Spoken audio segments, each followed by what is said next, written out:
بسم اللہ الرحمن الرحیم۔ فقہ میں ایک بہت اہم اصطلاح استعمال ہوتی ہے جس کی آج کل ہمارے معاشرے میں بہت ساری صورتیں بھی رائج ہیں۔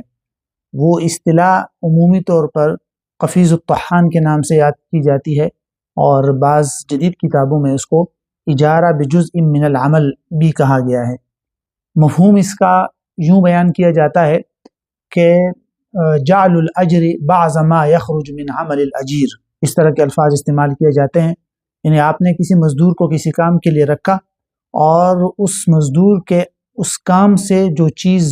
وجود میں آ رہی ہے یا جو چیز بن رہی ہے، اسی چیز میں سے کچھ حصہ اس مزدور کے لیے بطور اجرت آپ نے رکھ لیا۔ اب اس کی بہت ساری صورتیں ہمارے معاشرے میں رائج ہے۔ مثال کے طور پر آپ نے کسی کو گندم دے دی کہ بھئی اس گندم کا آٹا بنا دو، اور وہ جو آٹا بنے گا اسی آٹے میں سے مثلا 1 کلو تم اپنے پاس بطور اجرت رکھ لینا، جس کو حدیث کے اندر قفیز الطحان کا نام دیا گیا ہے۔ قفیز ایک پیمانہ ہے، طحان آٹا بنانے والے کو کہتے ہیں جو گندم پیستا ہے۔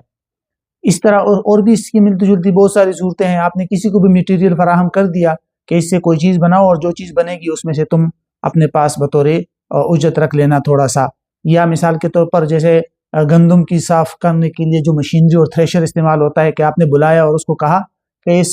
گندم کو صاف کرو، جو گندم حاصل ہو جائے اس میں سے مثال کے طور پر تم 15 کلو یا 20 کلو بطور اجرت رکھ لینا۔ یا مدارس کے جو سفیر چندہ کرنے جاتے ہیں، آپ نے ان کو کہہ دیا کہ بھئی جائیں چندہ کرے، جتنا چندہ آئے گا اسی چندے میں سے آپ کو بطور اجرت مثال کے طور پر اتنی اجرت دے دی جائے گی۔ یہ تمام اس سے ملتی جلتی بہت ساری صورتیں ہمارے معاشرے میں رائج ہے، جن کو قفیز الطحان یا اجارہ بجزء من العمل سے تعبیر کیا جاتا ہے۔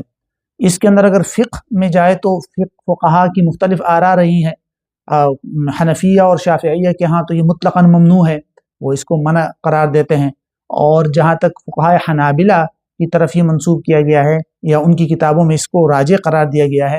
کہ اگر یہ اجرت فیصدی حصہ مقرر کیا جائے کہ بھئی جو چیز حاصل ہوگی اس کا 10% تمہارا، یعنی فیصد کے اعتبار سے طے کیا جائے تو پھر درست ہے۔ لیکن اگر ایک فکس اماؤنٹ یا فکس چیز متعین کی جائے کہ 10 کلو 5 کلو تمہیں دیا جائے گا، تو پھر وہ صورت ممنوع ہے۔ اور کچھ فقہا کرام نے اس کو ہر صورت کو مکروہ قرار دیا، لیکن حنفیہ اور شافعیہ کے ہاں یہ ممنوع ہے۔ جب فقہا حنفیہ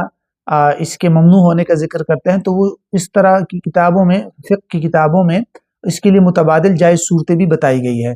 2 صورتیں بہت زیادہ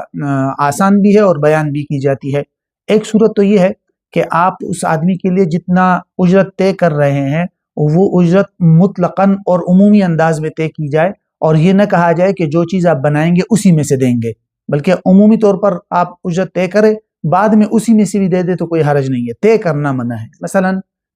آپ کسی کو گندم دے رہے ہیں آٹا بنانے کے لیے، تو اس کو یہ نہ بتائے کہ جو آٹا بنے گا اسی آٹے میں سے تمہیں بطور اجرت 5 کلو دے دیا جائے گا، بلکہ اس کے لیے اجرت ایک عمومی طور پر رکھ لی جائے کہ بھئی آپ کی اجرت 5 کلو آٹا ہے، آپ کو دے دیا جائے گا۔ یہ نہ کہا جائے کہ اسی میں سے دیا جائے گا، بعد میں پھر اسی میں سے بھی دے دے تو حرج نہیں ہے۔ ایک متبادل یہ پیش کی جاتی ہے،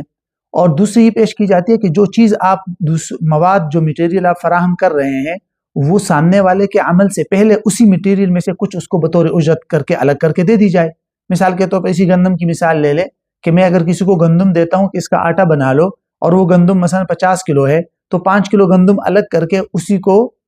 اس کے آٹا بنانے سے پہلے بطور اجرت 5 کلو گندم دے دے کہ یہ رکھ لے، اور باقی 45 کلو گندم کا میرے لیے آٹا بنا دے، تو وہ اپنے 5 کلو کا جو بھی کرنا چاہے بعد میں اس کی مرضی ہے، تو پہلے سے اس کو دے دے، بعد میں اس کے ہاتھ سے جو چیز بن کے آئے گی اس سے طے نہ کرے، تاکہ احادیث کے اندر جو ممانعت آئی ہے اس سے بچا جائے۔